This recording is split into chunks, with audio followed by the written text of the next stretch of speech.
전체 나인 텅 빈 공간에 흐르는 무한한 마음이 무수한 개체 나들을 움직인다. 전체 나인 텅 빈 공간에 흐르는 무한한 마음이 무수한 개체 나들을 움직인다. 그래서 아인슈타인도 빛으로 가득한 텅 빈 공간이 물질을 관장하는 유일한 기구이다. 빛으로 가득한 텅 빈 공간이 물질을 관장하는 유일한 기구이다 라고 했다. 모든 것이 무한한 하나의 마음속에 있다. 우리가 마음속에 무언가를 그리고 그것이 진실로 이루어진다고 믿는다면 그것이 이루어집니다. 런던 대학의 물리학자 본 박사도 크게 보면 우주는 하나의 마음이다. 물리학자도 이렇게 얘기했어요. 크게 보면 우주는 하나의 마음이다 라고 했다. 인간은 무한한 마음이 쪼개진 조각들이다. 프린스턴 대학의 물리학자 휠러 박사도 우리는 자기 자신을 바라보는 우주의 작은 마음 조각들이다 라고 했다. 이 무수한 마음 조각들은 각기 육신의 옷을 걸친 채 지구에 내려와 나름대로의 인생 경험을 한다. 그러다가 품고 있던 모든 어두운 생각을 놓아주면 다시 원래의 무한한 마음으로 되돌아간다. 하나가 곧 전체이고 전체가 곧 하나이다. 그러고 보면 모든 사람이 곧 나이다. 각자의 마음 조각들이 모여 무한한 하나의 마음을 이루기 때문이다. 작은 마음 조각이 시야를 넓히면 전체 나가 되고 무한한 마음이 시야를 좁히면 개체 나가 된다. 그래서 다른 사람도 넓게 보면 다 나이기 때문에 그래서 다른 사람들의 마음까지 헤아리는 사람들은 그래서 다른 사람들까지 생각하는 사람들은 그렇지 않은 사람들보다 더 행복에 이를 수 있죠. 인생을 살아가는 두 가지 큰 흐름이 있다. 하나는 개체 나로서 살아가는 것이다.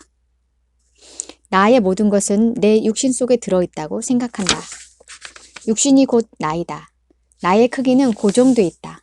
모든 걸 개체의 좁고 짧은 시각으로 보기 때문에 전체를 보지 못한다. 이리 부딪히고 저리 부딪힌다. 숱한 시행착오를 겪는다. 나만의 시각으로 보기 때문에 인생은 불공평하고 정의롭지 못한 것으로 느낀다. 그러다 보니 남이 두렵고 피해의식에 사로잡힌다. 영국 UCL 대가 공무원 6천여 명을 대상으로 조사해보니 인생은 불공평하다고 생각하는 사람들은 다른 사람들보다 심장마비 등 심장질환에 걸릴 위험성이 55%나 더 높았다. 다른 큰 흐름은 시야를 무한히 넓혀 전체 나로서 살아가는 것이다. 전체 나의 눈으로 보면 모든 사람과 모든 것이 내 마음속 공간 속에 들어온다. 그래서 모든 걸 받아들일 수 있다. 그러니까 억지로 다른 사람들을 생각하는 게 아니라 억지로 다른 사람들을 생각하는 게 아니라 다른 사람들이 나의 공간 내에 들어오는 겁니다. 나의 시야 내에 들어오기 때문에 마치 나의 가족과 같이 되는 거예요. 또 전체를 다 보기 때문에 무한한 지혜가 흘러나온다. 내가 어떤 일을 처리할 때 내 입장에서만 보지 않고 여러 사람의 입장에서 보기 때문에 그것이 큰 반대에 부딪히지 않고 물 흐르듯이 내 의도대로 물결처럼 흘러간다. 한 와칭 독자는 이런 글을 보내왔다. 내 안에 나를 늘 따뜻한 사랑으로 감싸주고 이끌어주는 전지전능한 존재가 있다는 사실을 깨닫고 나니 늘 든든합니다. 두려울 것도 없고 못할 것도 없다는 믿음이 생겨요. 시아버님 식사 차려드리느라 온종일 몸이 묶여 있어요. 시아버지는 위절제 수술을 받아서 식사를 하루 6차례로 나눠서 먹어야 한다. 시어머님은 밖에도 안 나가시고 쉴 틈 없이 잔소리를 하셔요. 잠시도 마음 놓을 겨를이 없다. 그렇다면 남편은 어떨까? 남편은 완벽주의자예요. 조금이라도 실수를 하면 아이들 앞에서 가차없이 지적해요. 무슨 삶이 이렇단 말인가. 시아버지 식사를 차리느라 밖에 나갈 틈도 없다. 시어머니의 잔소리는 그칠 날이 없다. 남편은 사소한 일도 그냥 넘어가는 법이 없다. 두 어린 아들은 어른들을 본받아 덩달아 엄마를 무시한다. 온종일 죽도록 일하는데 알아주는 사람은 아무도 없다. 그렇다면 이 주부는 자신을 어떻게 볼까? 저는 아무런 존재감이 없어요. 가족들한테 무시당하기만 하고 쉴 틈 없이 밥만 차려주는 하녀 같아요. 이 주부는 극심한 무기력감으로 틈만 나면 환자처럼 침대에 들어눕는다. 작은 몸뚱이 하나로 그 많은 식구들의 끊임없는 요구를 다 들어주며 살아갈 엄두가 나지 않는다. 실제로 극심한 우울증에 걸렸다. 어느 땐 손가락 하나 까딱할 기운도 없다. 이제는 하루하루를 넘기기도 정말 어렵다. 도무지 솟아날 구멍이 보이지 않는다. 그녀의 작은 몸뚱이는 완전히 장벽에 갇혀 있다. 하지만 작은 몸뚱이가 정말 그녀의 모든 것일까? 만일 그녀가 시야를 넓혀 1000m, 10,000m 상공에서 내려다보면 어떨까? 만일 30년, 40년 후의 시점에서 되돌아보면 어떨까? 나의 공간이 어마어마하게 커진다.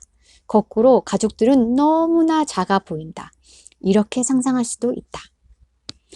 하루 6차례 밥을 차려줘야 하는 시아버지는 생후 6개월 된 남자 아기다. 쉴 틈 없이 잔소리하는 시어머니는 끊임없이 칭얼대는 쌍둥이 여자 아기다. 완벽주의자 남편은 이제 겨우 아장아장 걷기 시작하는 2살 배기 남자 아이다. 어른들 흉내내는 두 아들은 2마리의 수컷 강아지이다. 내가 시야를 좁혀 나를 몸속에 갇힌 존재로 보면 나는 가족들의 필요에 따라 이리저리 끌려다니는 작은 약자가 된다. 그래서 점점 힘이 빠진다. 힘만 빠지는 게 아니다. 가족들이 내 마음대로 움직이지도 않는다. 내 마음의 공간 밖에 있기 때문이다. 거꾸로 내가 시야를 넓혀 마음의 공간을 100배, 1000배, 10,000배로 확장시킨다면 가족들은 어마어마하게 확장된 내 마음의 공간 속에 떠있는 티끌들이다. 거꾸로 내가 시야를 넓혀 마음의 공간을 100배, 1000배, 10,000배로 확장시킨다면 가족들은 어마어마하게 확장된 내 마음 공간 속에 떠있는 티끌들이다. 이렇게 시야를 넓히는 것 자체만으로도 나는 실제로 힘이 솟는다. 게다가 가족들도 점점 내 마음이 의도하는 대로 움직이기 시작한다. 내 마음의 공간이 커지는 만큼 나가 커지기 때문이다. 이처럼 내가 시야를 좁히면 나는 육신의 나, 셀프 1으로 작아진다. 거꾸로 시야를 넓히면 빛으로 된 나, 셀프 2가 나타난다. 나도 빛 알갱이들처럼 2개의 몸을 갖고 있는 것이다.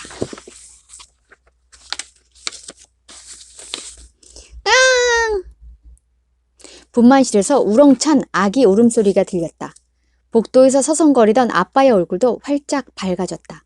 잠시 후 문이 열리더니 간호사가 나왔다. 우리 아기는요?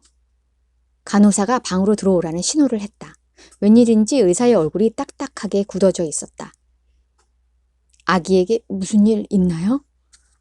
간호사가 아기를 휘감은 하얀 천을 한 겹씩 벗기기 시작했다. 순간 아빠의 얼굴도 하얗게 질려버렸다. 왜 오른팔이 없는 거죠? 의사가 참담한 표정으로 대답했다. 오른팔만 없는 게 아닙니다. 양팔도 없고 양다리도 없습니다. 간호사가 하얀 천을 다 벗겨내자 아기의 전신이 드러났다. 아니, 이럴 수가! 도저히 믿기지 않는 장면이었다. 아빠는 비틀비틀 화장실에 걸어가 뱃속에 있는 모든 걸 토해내고 말았다. 산모는 더 큰 충격을 받았다. 아기를 처음 보는 순간 악소리를 내며 정신을 잃었다. 잠시 후 산모는 간신히 깨어나 모기만한 소리로 첫 마디를 뱉어냈다. 아기를 데리고 나가주세요. 엄마는 넉 달이 지나서야 겨우 아기를 제대로 안을 수 있었다. 양팔도 양다리도 없어 부모마저 눈뜨고는 차마 바라볼 수 없는 아기. 몸통에 붙어있는 것이라곤 왼쪽 엉덩이 끝에 달랑 붙어있는 닭발 같은 작은 발이 전부인 아기.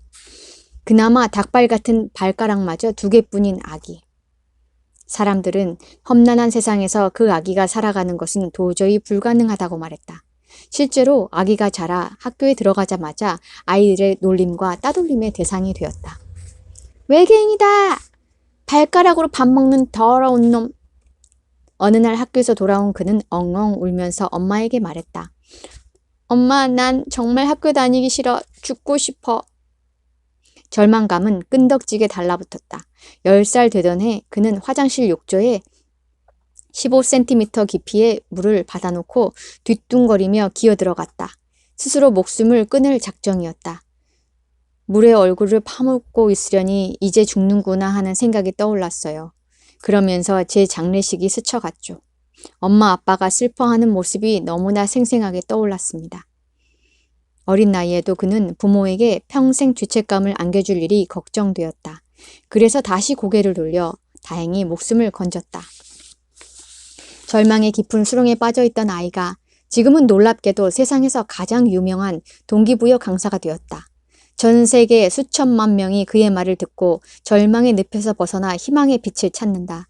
몸통밖에 없는 몸으로 수영도 하고 서핑도 하고 골프도 친다. 아름다운 여성을 만나 2 아들을 가진 32세의 가장도 되었다. 한국에도 소개된 오스트레일리아의 브이치치의 이야기다. 정말 경이롭지 않은가?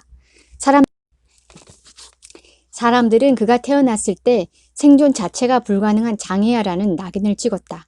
정상적인 인생을 살리라고 상상조차 못했다. 잘해야 많은 사람의 도움으로 겨우 목숨이나 부지할 거라고 생각했다. 하지만 그는 지금 멀쩡한 팔다리를 가진 사람들보다 훨씬 앞서 나아가 전혀 다른 차원의 인생을 살고 있다.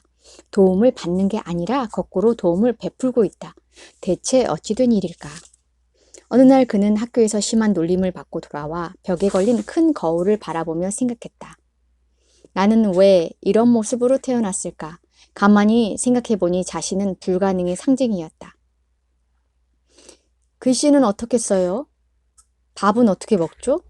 일은 어떻게 닦아요? 넘어지면 혼자서 일어날 수 있나요? 사람들이 그를 볼 때마다 묻는 말들이다. 답은 바로 그것이었다. 그가 그런 몸으로 태어난 것은 사람들에게 희망과 용기를 주라는 신의 선물이었다. 그는 강연할 때마다 이렇게 말한다. 팔다리가 없는 제가 넘어지면 어떻게 될까요? 팔다리가 없으니 발버둥 치기만 하고 혼자서는 도저히 일어서지 못할 거라고 생각하시죠? 아무 희망도 없다고 생각하시죠? 제가 벌떡 일어서는 건 정말 불가능할까요?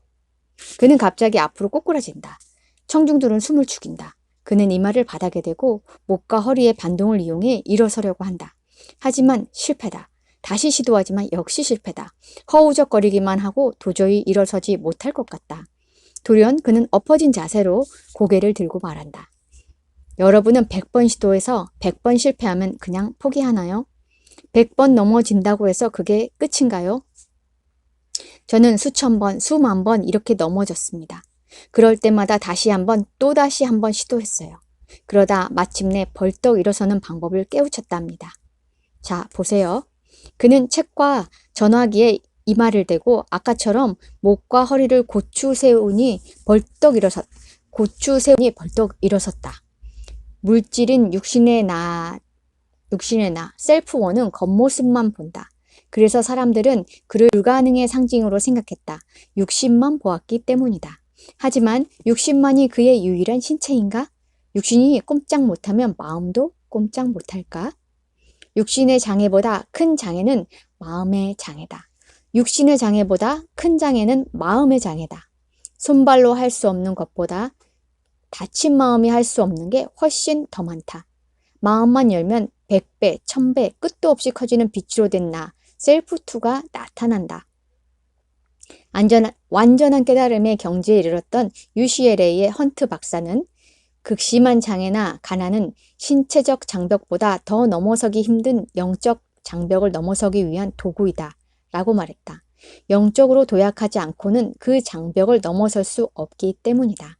만일 브이치치에게 팔다리가 있었다면 그는 과연 마음을 넓혀 자신이 무한한 영적 존재임을 깨달을 수 있었을까? 지금처럼 기적적인 삶을 살고 있을까?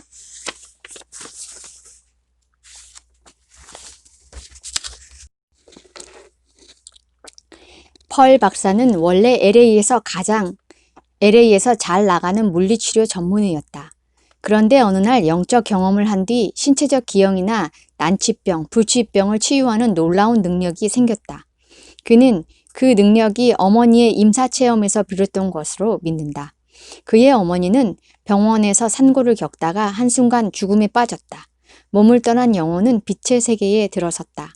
지구에서 알고 지냈던 친구들과 사랑했던 가족, 그리고 여러 생을 거치면서 만난 영혼들이 그를 반갑게 맞았다. 길 맨 끝에는 가장 영롱하게 빛나는 큰 빛이 있었다. 너무나 눈이 부셔 처음엔 눈을 돌렸다. 하지만 그 빛은 순수한 사랑이었다. 모든 것의 근원이었다. 모든 걸 알고 모든 걸 받아들이는 무한한 마음이었다. 드디어 고향에 돌아왔구나. 그녀는 빛과 말이 아닌 마음으로 대화했다. 빛과 말이 아닌 마음으로 대화했다.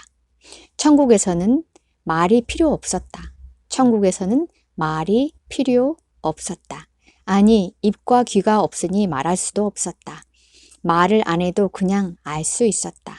말을 안 해도 그냥 알 수 있었다.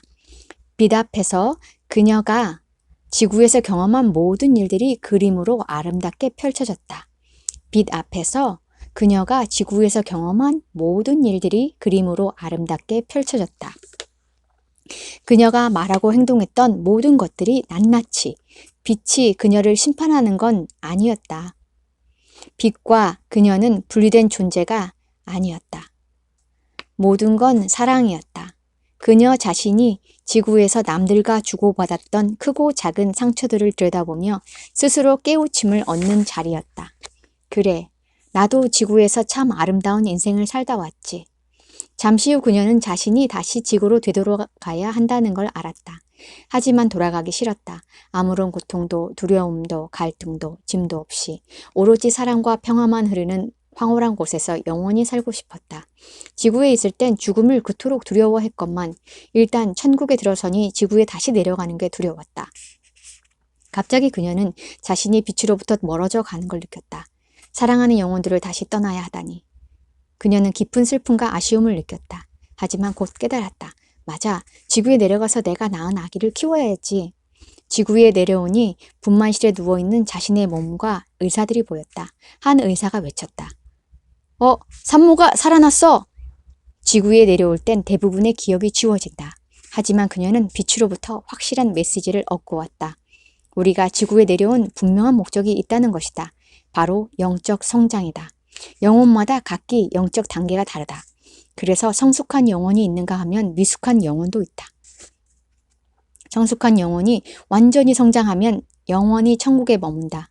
하지만 성장하지 못한 영혼은 지구에 내려가 마음속에 깔려있는 모든 어두운 생각과 감정들을 텅 비워야 한다. 어둠이 걷히면 수정처럼 맑고 순수해진다. 이렇게 무한히 밝아져야 비로소 무한한 마음과 하나가 된다. 육신이 나의 전부라고 믿으면 시야가 지극히 짧아진다. 육신은 100년쯤 살다 사라지는 허상이기 때문이다. 시야가 짧으면 나도 작아진다. 잠재력을 제대로 꽃피우지 못한 채 눈을 감을 수밖에 없다. 반면 빛으로 된 나는 시간적으로나 공간적으로 무한하다. 이 사실을 받아들이면 육안이 보지 못하는 것도 볼 수 있다는 가능성을 열어놓게 된다. 시야가 무한해진다. 무한한 잠재력이 흘러나온다. 과학적 천재성을 마음껏 발휘하고 눈을 감았던 아인슈타인은 이런 말을 했다. 양자 물리학에서는 빛으로 가득한 공간과 물질, 이 두 가지가 함께 설 수 없다. 빛으로 가득한 공간이 유일한 현실이다. 양자 물리학에서는 빛으로 가득한 공간과 물질, 이 두 가지가 함께 설 수 없다. 빛으로 가득한 공간이 유일한 현실이다. 그는 그의 시야의 크기대로 인생을 살다 갔다. 그는 그의 시야의 크기대로 인생을 살다 갔다.